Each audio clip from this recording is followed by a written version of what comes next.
it, summertime is popular for weddings, and with all the wedding preps, there's one important conversation that may get overlooked but could help with wedded bliss, right? So Nicole Holmes is here, financial advisor with Merrill Lynch. Good to see you. Good to see you too. Yeah, and thanks for bringing your fake money. Yeah. This was good.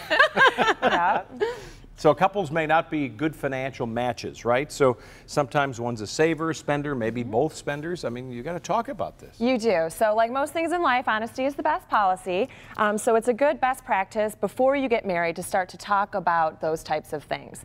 You know, how much you want to save and whether you're a spender. Kind of a good best practice too is to talk about how maybe your parents handled financial issues and kind of get that all disclosed and on the table before the wedding day. All right, so can it work? Because I am a saver and I am frugal. Can I really make it work with someone who's not the same way?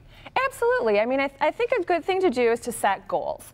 So first, you want to establish a goal to set aside 3 to 6 months of savings.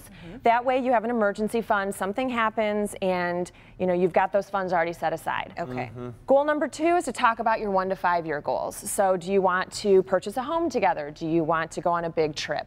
Those are your 5-year And what about goals. the budget? Because if you don't know, you probably know maybe by heart what's coming inbound, but you don't always have a handle on what's going outbound, right? Right, so that's another good thing to talk about. So talk about your income, talk about how much you're going to be spending on housing, essentials like groceries, essentials like transportation, and then your discretionary spending comes after that. So I'm getting married in October.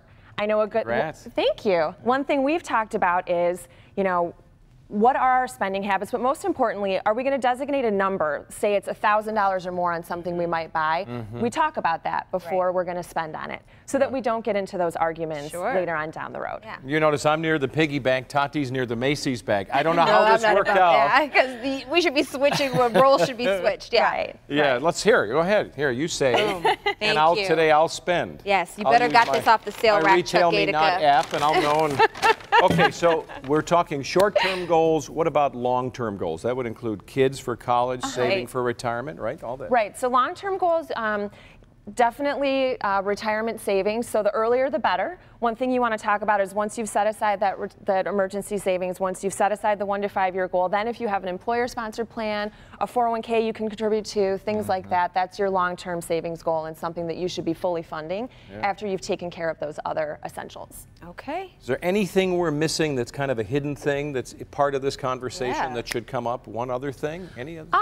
I think it's like anything in life, honesty is the best policy. So I think you just need to hash it out, talk about it before you walk down the aisle, because it can create major problems later down the road for you. Well, we want to thank you for being here this morning, Nicole. Here, a little something extra for you and your future husband. Honestly, I would pull someone like you into the conversation to give context, because if you don't get it, you just don't get it, right? Yeah, a financial advisor can be a good mediator. So an objective person can help you navigate those conversations, but also prioritize those goals, figure out where to save, where to pay down debt, etc. There you go. For more great money tips, we put a link to our Live in the D webpage. I click on Detroit.com.